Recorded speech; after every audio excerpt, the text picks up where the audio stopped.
اس وقت گروہ میں بہت خاموش تھا. کوئی تصور نہیں کر سکتا تھا کہ وہ دیو کامن چٹان اپنی جگہ سے ہٹ جائے گی. اندر گہرا اندھیرا تاری تھا. گروہ میں نے سوراخ پر کوئی سحر پڑ کر پھونکا. پھر اس نے میرے گلے سے جیرا کاکا کی کھوپڑی اتار کر غار کے راستے پر رکھ دی. اس نے میری کلائی پکڑی. ہم جیرا کاکا کی کھوپڑی سے اپنے قدم بچاتے ہوئے تاریخ غار میں داخل ہو گئے. غار میں داخل ہوتے ہی میری ناک میں سیلن کا ایک ناخوشگوار جھونکا آیا. میرا دل بے قابو ہونے لگا. اس مقدر کر دینے والی فضا اور ہوس زدہ راستے میں آگے بڑھنا چلنا میرے لیے دشوار ہو گیا. مجھے متلی سی ہونے لگی. گورمے کا ہاتھ میری کلائی پر تھا. میں پچھتانے لگا کہ میں نے یہاں آ کر زبردست غلطی کی ہے. ہم راستہ ٹٹولتے ہوئے آگے بڑھ رہے تھے. میں گرومے کو نہیں دیکھ سکتا تھا, صرف اس کی سانسیں سن رہا تھا. میں نے بمشکل تمام اپنے سانپ پر قابو پانے کی کوشش کی, لیکن میرے قدم لڑکھڑانے لگے. مجھے کھانسی اٹھنے لگی.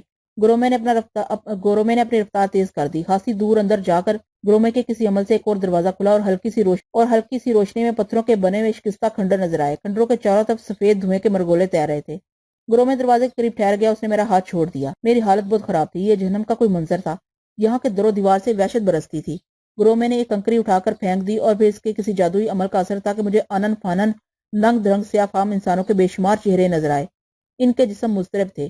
وہ سب سراسیمہ نظروں سے گرومے کو دیکھ کر اس کے سامنے جھک گئے, لیکن جب انہوں نے میری طرف نگاہ کی تو ان کی آنکھوں میں خوخاری کی کیفیت پیدا ہو گئی.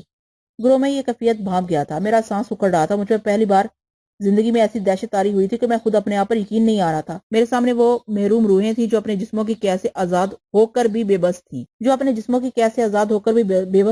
کوئی اس پر یقین کر سکتا ہے؟ وہ مردہ لوگ اپنے ماضی کے گمان کے ساتھ ہمارے سامنے, ہماری آنکھوں کے سامنے حاضر تھے.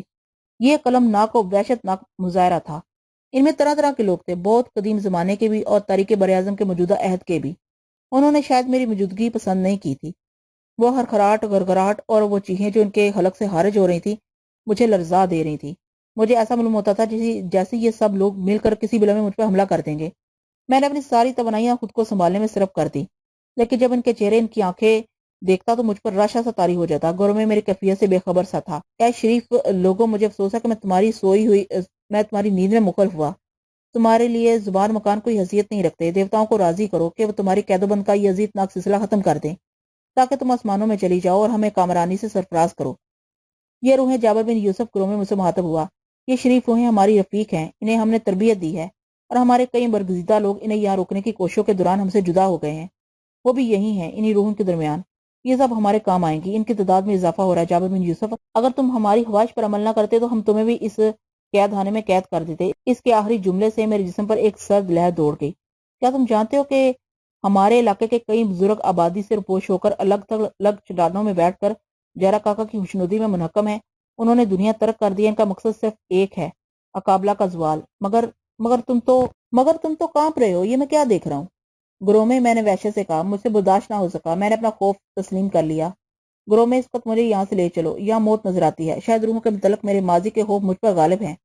میں خود کو اس ماحول سے مانوس محسوس نہیں کر رہا ہوں. کیا تم خوفزدہ ہو جابر؟ گرومے نے محبت سے پوچھا.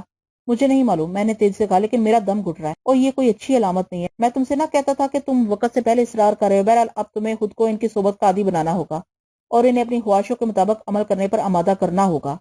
گرومے حکمیہ انداز میں بولا. جابر بن یوسف جیسے شخص سے میں اس بزدلی اور کم ہمتی کی توقع نہیں رکھتا. گرومے, میرا سانس گھٹ رہا ہے. وہ دیکھو میرے طرف بڑھ رہے ہیں. ان کی آنکھوں میں میرے لیے تمسخر ہے. میں واقعی وقت سے پہلے یہاں آ گیا ہوں. دیوتاؤں کے لیے مجھے یہاں سے نکالو. میں نے اس کی منت کی. گرومے, مجھے یہاں سے لے چلو. نہیں, گرومے سختی سے بولا. نہیں, تم مجھے مایوس کر رہے ہو. میں تمہیں ان کے پاس چھوڑ کر چلا جاؤں گا. گرومے کے لہجے میں جھجلاہٹ اور خفگی تھی. معزز گرومے, مجھے زیادہ باتیں کرنے میں دشواری ہو رہی ہے. میں تم سے رحم کا طالب ہوں. نہیں گرومے, دروازے کی طرف مڑا اور چشم و زن میں اس کے پار ہو گیا.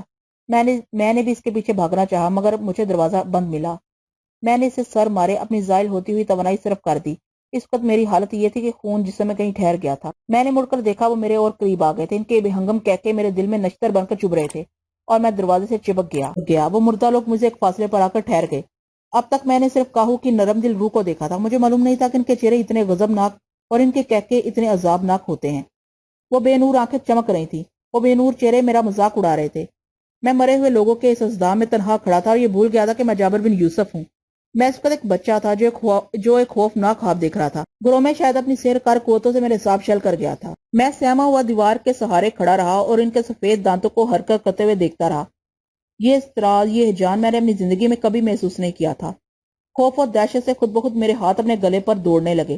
پھر یک یک مجھے ایسا محسوس ہوا جیسے میں تنہا نہیں ہوں بلکہ باغبان کے کاہن کا عطا کردہ اژدھا میرے پاس ہے، شیپالی ہے، سمرال کی مالا ہے.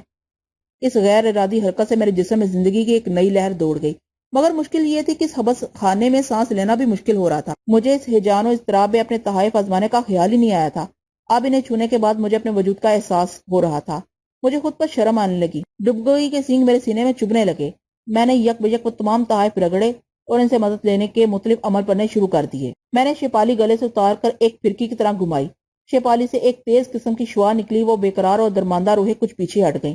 ان کی مراجعت سے مجھے اپنے جسم میں دوبارہ جان آتی ہوئی محسوس ہوئی. میں نے شیپالی مختلف زاویوں سے رکھی اور اسٹالا کی ہدایتوں کے مطابق اسے ان کی طرف اچھال کرنے اور پیچھے ہٹے پر مجبور کر دیا. روحیں میرے سامنے روتی اور بین کرتی ہوئی سمٹنے لگی. رفتہ رفتہ مجھے وہاں دھواں نظر آنے لگا، کثیف سفید رنگ کا دھواں، مرغولے اور کھنڈر. ایک وحشت. میں نے انہیں دور تو کر دیا تھا لیکن اب غار سے باہر نکلنا کوئی آسان مرحلہ نہیں تھا.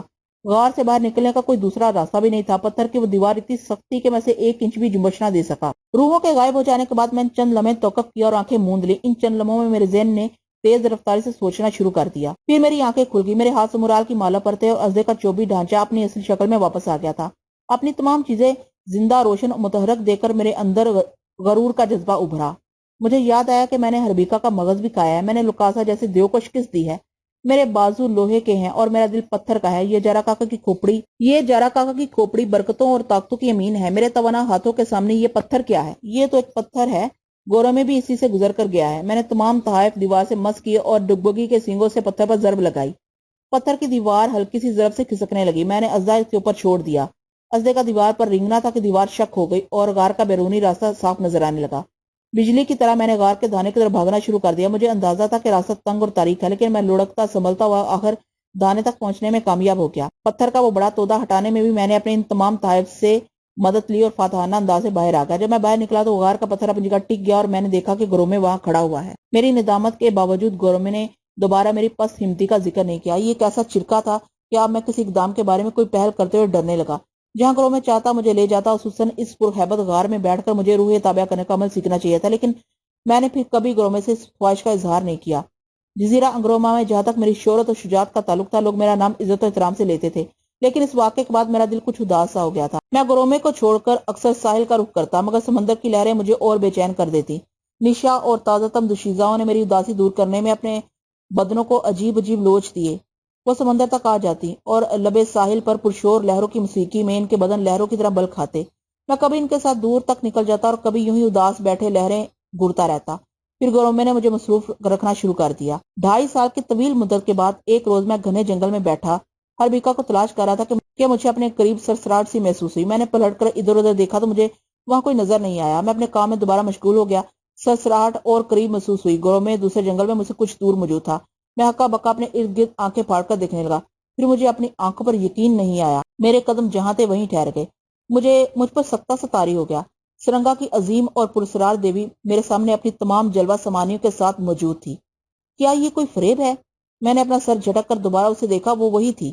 میری آنکھوں میں آنسو آ گئے اور میرے منہ سے بے اختیار نکلا تم. اس نے جواب دینے کے بجائے شمال کی سمت اشارہ کیا. میں نے اپنا کام چھوڑ کر تیز سے اسی سمت رخ کیا. دیوی میرے آگے آگے تھی اور میں اس کے پیچھے پیچھے چل رہا تھا. مجھ پر شادی مرگ کے جذبات کا غلبہ تھا. پاؤں زمین پر رکھتا کہیں تھا اور پڑتے کہیں تھے. گویا میری نجات کا دن آ گیا تھا. سرنگا نے اسے مجھے آزاد کرانے کے لیے بھیج دیا تھا. مجھے کچھ ہوش نہیں تھا کہ مجھے کہاں لے جا رہی ہے اور میں کس طرف جا رہا ہوں. تھوڑی دیر بعد جب مجھے ہوش آیا تو میں گرومے کے مکان کے سامنے کھڑا تھا.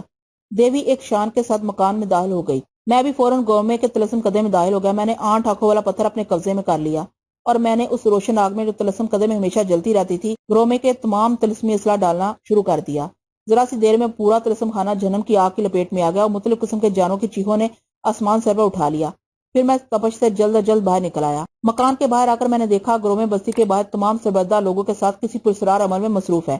انہوں نے مجھے دیکھا تو ان کی آنکھوں سے خون ابلنے لگا اور مجھے ایسا محسوس ہوا جیسے میری ٹانگیں ایک قدم بھی آگے نہیں بڑھ سکتی. میرا یہ اذیت دہ اور ہولناک احساس حقیقت پر مبنی تھا کیونکہ میرا نچلا دھڑ پتھر میں تبدیل ہو چکا تھا. میں نے بے بسی سے دیوی کی طرف دیکھا. دیوی جو شاید مجھے نظر آ رہی تھی. تو کیا میں پتھر میں تبدیل ہو جاؤں گا؟ جزیرہ انگروما کے سربردہ عالم آسمانی عبادت میں مصروف تھے. تیزی کے ساتھ ان کے ہجوم میں اضافہ ہوتا گیا. پہلی صف، پھر دوسری صف، پھر بے شمار صفیں اور ان صفوں کے پیچھے چاروں طرف سے دیوانہ وار چیخیں مارتے ہوئے لوگ بے ہنگم رقص کرتے ہوئے اکٹھے ہو رہے تھے. ایسا محسوس ہوتا تھا جیسے یہ زمین سیاہ پنگ ننگ دھنگ آدمی آدمیوں سے ابل پڑی ہو۔ اتنی جلدی یہ لوگ ایک جگہ اکٹھے ہو گئے تھے جیسے سیلاب بڑھتا ہے اور جنگل میں آگ لگتی ہے۔ ان کی وحشتناک چیخوں سے کان پڑی آواز سنائی نہیں دیتی تھی، مگر ایسے بھیانک شور میں ایک تیز سریلی آواز ابھری اور ان کی آوازوں پر چھا گئی۔ ان کی دیوانگی میں اور شدت پیدا ہو گئی، وہ تندہی سے اپنی بات میں مصروف ہو گئے۔ ان سب کے چہرے میری طرف تھے اور ان کے اریاں جسموں کا ہر حصہ متحرک۔ میری پشت پر گرومے کے طلسم خانے میں آگ بھڑک رہی تھی۔ اس کا دھواں اتنی دور تک پھیل گیا تھا کہ جزیرہ انگروما پر سیاہ بادل چھائے ہوئے معلوم ہوتے تھے۔ گرومے کا یہ طلسم خانہ اس کی برسوں کی ریاضت کا ثمر تھا۔ میں نے ایک ہی حملے میں اس کے سارے طلسمی ہتھیار جلا کر گرومے کو نہتا کر دیا تھا۔ مقدس ربیکا کی پراسرار آنکھیں میرے پاس تھیں۔ اب وہ سمندروں میں انگروما کی طرف بڑھنے والے دوست اور دشمنوں کو دیکھنے سے قاصر تھا۔ جزیرہ انگروما میں 4 بار مقدس ربیکا کو زیر کر کے اس کی آنکھیں حاصل کی گئی تھی، جن میں سے 8 آنکھیں سمندر میں پھیلا دی گئی تھی اور 8 آنکھوں پر میں نے قبضہ کر لیا تھا۔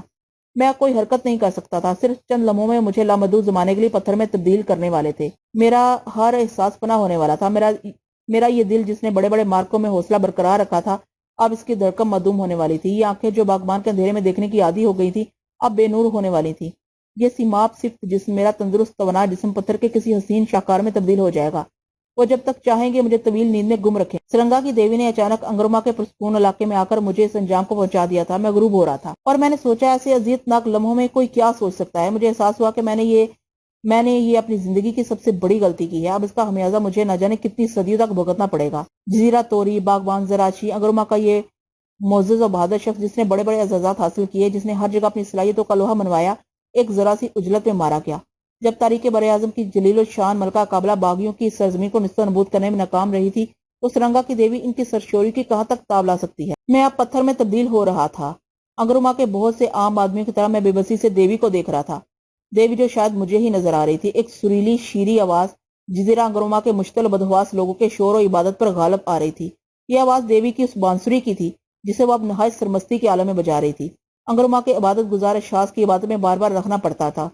انہوں نے اپنے کانوں پر ہاتھ رکھ لیے اور وحشت سے چار اطراف دیکھنے لگے۔ بانسری بجاتے بجاتے دیوی میرے نزدیک آ گئی۔ اس نے میرے جسم کے بالائی حصے پر اپنا نرم و نازک ہاتھ پھیرا۔ ادھر گروٹا، گرومے اور انگروما کے دوسرے لوگ صف اول میں کھڑے چارا کاکا کی کھوپڑی سامنے رکھ کر مجھے پتھر میں تبدیل کرنے کا عمل پڑھ رہے تھے، لیکن وہ میرا بالائی حصہ پتھر بنانے میں کامیاب نہیں ہو رہے تھے۔ میرا جسم 2 حصوں میں تقسیم ہو گیا تھا۔ ہاتھ ابھی تک متحرک تھے اور میں نے اپنے تحائف سینے سے لگا رکھے تھے۔ شپالی بطور ہاتھ میں نے اپنی مٹھی میں بند کر لی تھی۔ طلسم خانے کی آتش سے گوشت اور چربی جلنے کی بو ساری فضا میں پھیل گئی تھی۔ جب وہ بالائے ناک مجھے منجمد کرنے میں ناکام رہے، ان کے طلسمی اعمال کے باوجود بانسری کی پرشور لے میں کوئی فرق نہ آیا، تو وحشت کے عالم میں گروٹا نے اپنے پیچھے کھڑے ہوئے لوگوں کو کوئی اشارہ کیا۔ یہ اشارہ منتقل ہوتے ہوتے سب سے پیچھے سب تک پہنچ گیا۔ 2 نوجوان سیاہفام لڑکیاں جن کے بدن کسی ادھ کھلے پھولوں کی طرح تر و تازہ تھے، گرومے اور گروٹا کے آگے آ گئیں۔ یہ گروٹا کے بلند ہاتھوں میں جارا کاکا کا علامتی نیولا تھا، جس کی آنکھیں سرخ تھیں اور وہ اس کے ہاتھ پر ادھر ادھر مچل رہا تھا۔ گرومے نے اپنے گلے میں پڑے ہوئے ایک لمبے ہنجے سے زمین میں ایک چھوٹا دائرہ بنایا۔ وہ زمین کو اس طرح کاٹ رہا تھا جیسے وہ کوئی پکا ہوا پھل ہو۔ گروٹا نے کٹی ہوئی زمین کے اس حصے کی مٹی کا تودا اپنے دونوں ہاتھوں سے کسی طبق کے مانند اٹھا لیا۔ اندر ایک چکور گڑا پیدا ہو گیا۔ گڑے میں گرومے نے کوئی سفوف نما شے ڈالی جسے دھواں اٹھنے لگا۔ ان دونوں نے باہمی اتحادی عمل اتنی اجلت میں کیا کہ کوئی اور موقع ہوتا تو میں ان کی مشاقی اور ہنرمندی کی داد ضرور دیتا۔ گروٹا نے گڑے میں اتر کر اپنا جسم کئی بار چھپایا اور باہر نکل کر دوبارہ گرومے کے ساتھ کھڑا ہو گیا۔ گڑے کا دھواں تیز اور تیز ہوتا جا رہا تھا۔ گڑے کے گرد دونوں نوجوان لڑکیوں نے وحشیانہ رقص شروع کر دیا تھا، ایسا رقص جو میں نے تاریخ براعظم کی سرزمین پر اس سے پہلے کبھی نہیں دیکھا تھا۔ ڈھول اور تاشوں کی ہیبت ناک آواز، ادھر ان کا اعزاز شکن رقص سے موت، ادھر بانسری کی آواز میں اور زور پیدا ہوتا جا رہا تھا۔ میں نیم پتھر نیم جاں امید و بیم کی کیفیت میں کھڑا کبھی دیوی کو دیکھتا، کبھی میرے کانوں کے پردے اس شور سے پھٹنے لگتے۔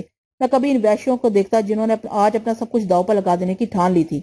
ان کی 2 نوجوان گلبدن لڑکیاں گڑے کے طلسمی دھوئیں کے مرغولے میں اتنی تیزی اور پھرتی کے ساتھ تھرک رہی تھی جیسے وہ ایک مشین ہو جس کا بٹن دبا دیا گیا ہو۔ یکا یک گروٹے کے کاندھے پر بیٹھا ہوا نیولا جست لگا کر زمین پر کود گیا اور میرے گلے میں پڑے ہوئے چوبی عرصے کی طرف بڑھا۔ اس نے چھپٹ کر عزا میرے گلے سے چھیننا چاہا۔ میں نے اسے اور زور سے دبا لیا، لیکن میرے اس اقدام پر نیولا بار بار میرے گلے کی طرف چھپٹنے لگا، قریب تھا کہ میری گردن میں پڑے ہوئے تحائف ٹوٹ ٹوٹ کر گر جاتے کہ میں نے جارا کاکا کی کھوپڑی آگے کر لی، اسے ہاتھ میں لے کر زیر لب ایک دعا پڑی۔ پھر میں نے اپنے چوبی ازدے کا ڈھانچہ زمین پر چھوڑ، ازدا زمین پر گرتے ہی اپنی اصلی حالت میں آ گیا۔ اس نے رینگنا شروع کر دیا اور نیولا مجھ پر حملہ کرنے کی بجائے سے الجھ گیا۔